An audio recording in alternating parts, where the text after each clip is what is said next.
তথ্য সংস্কৃতি দপ্তরের উদ্যোগে ঊনকোটি জেলার কৈলাসহর কলাক্ষেত্রে দুদিনব্যাপী প্রাক্তন প্রধানমন্ত্রী অটল বিহারী বাজপেয়ীর ১০০তম জন্মদিন উপলক্ষে অটল কবিতা ও সাহিত্যিক উৎসব শুরু হয়েছে।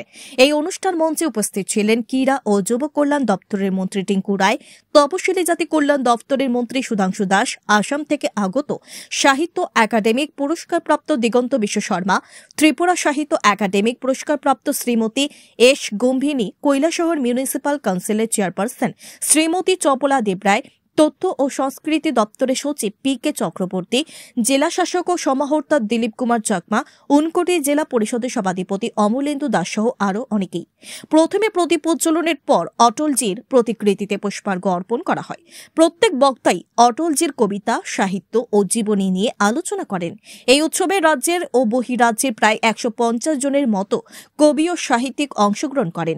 এখানে কবি ও সাহিত্যিকরা বিভিন্ন ভাষায় কবিতা ও সাহিত্য পাঠ করেন। মিলনকান্তি দত্তকে লাইফ টাইম অ্যাচিভমেন্ট হিসেবে মানপত্র, মেন্টো, শালচাদর ও ১ লাখ টাকার চেক দেওয়া হয়েছে। আমরা যখন আগরতলা যাই, এই যে আমরা ২.৫ ঘন্টায় চলে যাই, এই ভাবনাটাও কিন্তু প্রধানমন্ত্রী অটল বিহারী বাজপেয়ী দেন এবং তিনি সেদিন রাজমার্গ যোজনা চালু করেছিলেন যে একটা শহরের সঙ্গে একটা শহরের দূরত্ব যেন কমে যায় এবং গোটা ভারতের যে কানেক্টিভিটি, রোড কানেক্টিভিটি, সেটা যেন সুগম হয় এবং এই ভারতকে যেন এই বিকশিত ভারত নির্মাণের যে কল্পনা 2047 সেটা সেদিন তিনি করেছিলেন। এই ধরনের অনেকগুলো পরিকল্পনা, অন্তোদয়ের কথা বলেছেন আমার আগের বক্তা।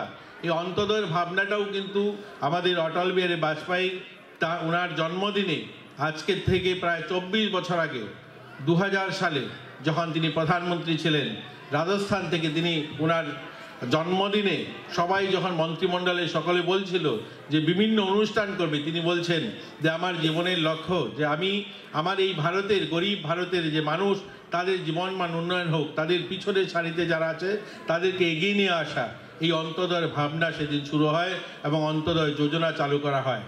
क्या हार में क्या जीत में, किंचित नहीं भाई बीत में, जिंदगी की राह पर जो भी मिले ये भी सही वो भी सही।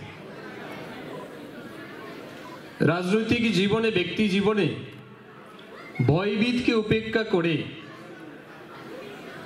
এই দেশকে যিনি বৈভবশালী রাষ্ট্র তৈরির স্বপ্ন দেখেছিলেন এবং চলার প্রতি যাই পেয়েছেন সেটাকে সন্তুষ্টির সহিত গ্রহণ করে রাষ্ট্রহিতে কাজ করার যে ভাবনা, সেটা আমরা অটল বিহারী বাজপেয়ীজির মধ্যে পেয়েছি।